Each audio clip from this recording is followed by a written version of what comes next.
Concernant la sixième activité, donc vous avez ici décrire la variation de temps des anticorps en fonction de temps d'après le document 5.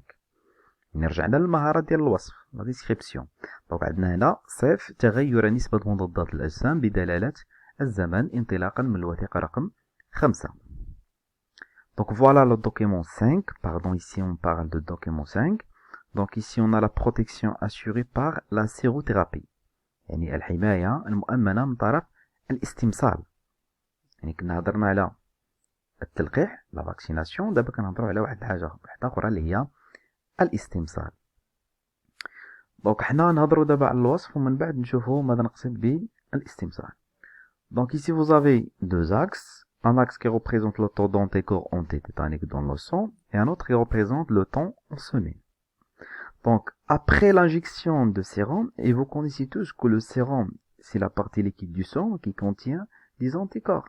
Donc si on injecte le sérum, donc bien sûr la quantité des anticorps elle va augmenter très rapidement. Mais qu'on voit ici, après 5 à 6 jours, on constate que la quantité de ces anticorps commence à diminuer progressivement jusqu'à la disparition totale après presque 8 semaines.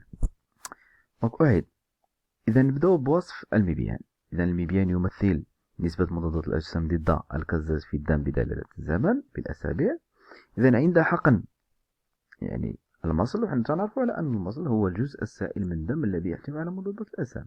إذا عند حقننا للمصل نلاحظ على أن نسبة مضادات الأجسام تزداد بشكل سريع في الدم، لكن يعني بعد مرور حوالي 5 أو 6 أيام تبدأ هذه الكمية في الانخفاض بشكل تدريجي إلى أن تختفي بعد مرور حوالي 8 أسابيع.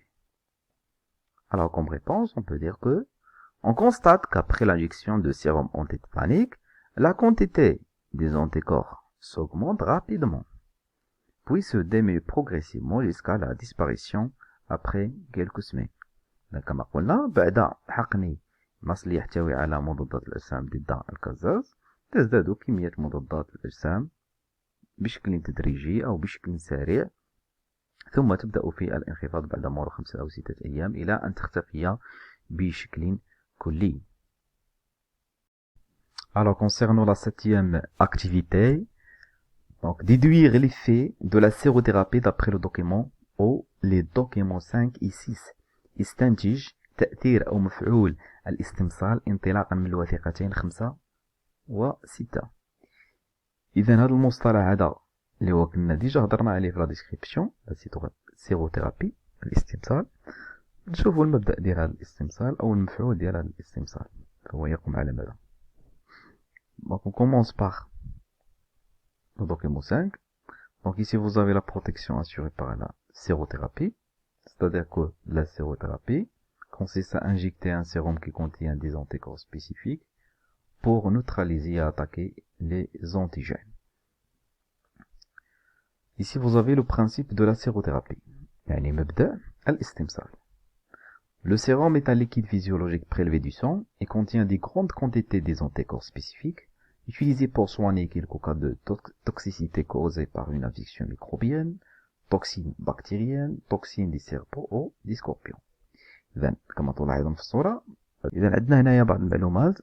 قلنا على أن المصل هو سائل فيزيولوجي يستخلص من الدم ويحتوي على عدد كبير من مضادات الأجسام النووية التي تستعمل في علاج بعض الحالات الناتجة عن تسمم أو عن تعفن جرثومي، وأيضا عن تسمم بكتيري أو تسمم أو سموم الأفاعي والعقاري.